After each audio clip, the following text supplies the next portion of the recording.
নমস্কার বন্ধুরা, YouTube channel উমার সংসারের আরও একটি নতুন পর্বে আপনাদের স্বাগত জানিয়ে শুরু করছি আজকের পর্ব। আজকের পর্বের আলোচ্য বিষয় রাধা অষ্টমী, রাধা রানীর জন্মকাহিনী, রাধা অষ্টমীর ব্রতকথা। চলুন জেনে নেওয়া যাক আজকের পর্ব থেকে।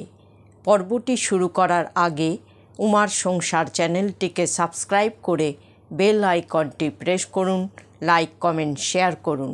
পর্বটি অবশ্যই শেষ পর্যন্ত দেখতে থাকুন। হিন্দু ধর্মে যখনই শ্রীকৃষ্ণের নাম নেওয়া হয় তার সঙ্গে রাধারানীকে অবশ্যই স্মরণ করা হয়, কেননা রাধাকৃষ্ণ পরস্পরের পরিপূরক। কৃষ্ণা জন্মাষ্টমী পালনের কয়েকদিন পরেই আসে রাধা অষ্টমী বা শ্রী রাধিকার জন্মদিবস।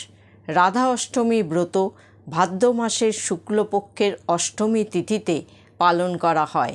এই দিনে শ্রী রাধিকা পৃথিবীর বুকে আবির্ভূত হয়েছিলেন। এই শুভ দিনটি শ্রীকৃষ্ণের প্রিয় রাধারানীর জন্মবার্ষিকী হিসেবে পালিত হয়ে আসছে।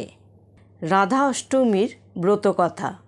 ঋষি শৌনক মহামতি সূতকে জিজ্ঞাসা করলেন, হে সূত, অন্যান্য দেবতাদের উপাসনার চেয়ে শ্রীকৃষ্ণের আরাধনাই শ্রেষ্ঠ বলে জানি। আরও শুনেছি তার চেয়েও রাধারানীর আরাধনা অধিকতর পুণ্যপদ ও শ্রেষ্ঠ। অতএব শ্রী রাধার অর্চনা বিষয়ে কোনো ব্রতাদির কথা বলুন। সূত বললেন, হে ঋষিবর, আমি একটি গোপনীয় ব্রতের কথা আপনাকে বলছি, আপনি শুনুন। একদিন দেবর্ষি নারদ শ্রীকৃষ্ণের নিকট উপস্থিত হয়ে জিজ্ঞাসা করলেন, ভগবান, আপনার শ্রীমুখে অনেক ব্রতের কথা শুনেছি, এখন শ্রীমতী রাধিকার জন্মদিবসের ব্রতকথা শুনতে ইচ্ছা করি। তখন শ্রীকৃষ্ণ বললেন, দেবর্ষি, তুমি আমার পরম ভক্ত, সেই জন্য তোমার কাছে বলছি, তুমি শ্রবণ করো। কোনো এক সময় সূর্যদেব পৃথিবী ভ্রমণ করতে আসেন।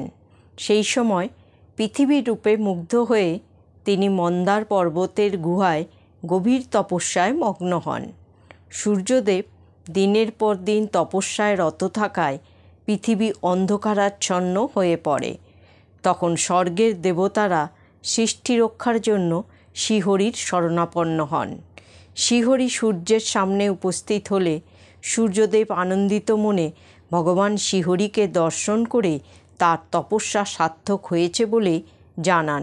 এরপর শ্রীহরি তাকে বর দিতে চাইলে তিনি এমন একটি গুণবতী কন্যার পিতা হওয়ার বর চান, যার কাছে ভগবান শ্রীহরি চিরকাল বশীভূত হয়ে থাকবেন। ভগবান তথাস্তু বলে সেই বরই প্রদান করেন এবং সূর্যদেবকে জানালেন পৃথিবীর ভার লাঘবের জন্য তিনি বৃন্দাবনের নন্দালয়ে কানাই বা গোপাল রূপে জন্মগ্রহণ করবেন এবং সূর্যদেব সেখানে বিষভানু রাজা হয়ে জন্মাবে, যার কাছে শ্রীমতী রাধা কন্যারূপে জন্মগ্রহণ করবেন। এরপর শ্রীহরি মথুরায় জন্মগ্রহণ করে নন্দালয়ে এবং সূর্যদেব বৈশ্যকুলে জন্মগ্রহণ করে বিষভানু রাজা হলেন এবং গোপকন্যা কীর্তিদার সাথে তার বিবাহ হলো। তারপর যথাকালে ভাদ্র মাসের শুক্লপক্ষের অষ্টমী তিথিতে ধরিত্রীকে পবিত্র করে কীর্তিদার গর্ভে শ্রীমতী রাধা রানী জন্মগ্রহণ করলেন। রাধা রানীর এই আবির্ভাব তিথি রাধা অষ্টমী নামে পরিচিত। গোপ গোপীরা আনন্দ উৎসবে মেতে উঠল। আমার মায়ায় মুগ্ধ হয়ে শ্রী রাধিকা আমাকেই পতিত্বে বরণ করার ইচ্ছা করলেন। যথাকালে আয়ান ঘোষের সাথে শ্রী রাধার বিবাহ হলো বটে, কিন্তু আমাকে পরম পৌরুষ জ্ঞানে আমার সঙ্গে বিহার করতে লাগলেন।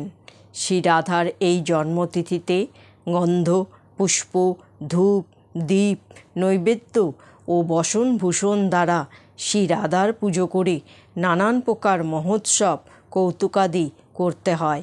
শ্রী রাধার সখীবৃন্দ, গোপিকাবৃন্দ, কীর্তিদা, বিষভানু সকলের পুজো করতে হয়।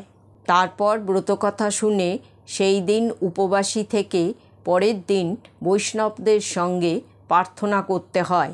রাধা নামের সঙ্গে কৃষ্ণ নাম যুক্ত করে জপ করলে যাবতীয় মন্ত্র জপের ফল লাভ হয়।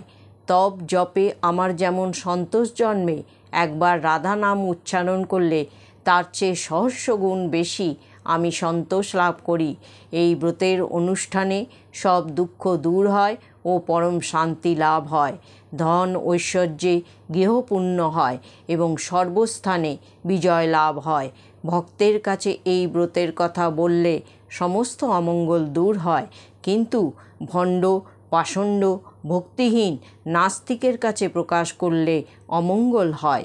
শ্রীকৃষ্ণের কাছে এই কথা শুনে দেবর্ষি মর্তে এই ব্রত প্রচার করলেন এবং নিজেও এই ব্রত পালন করলেন।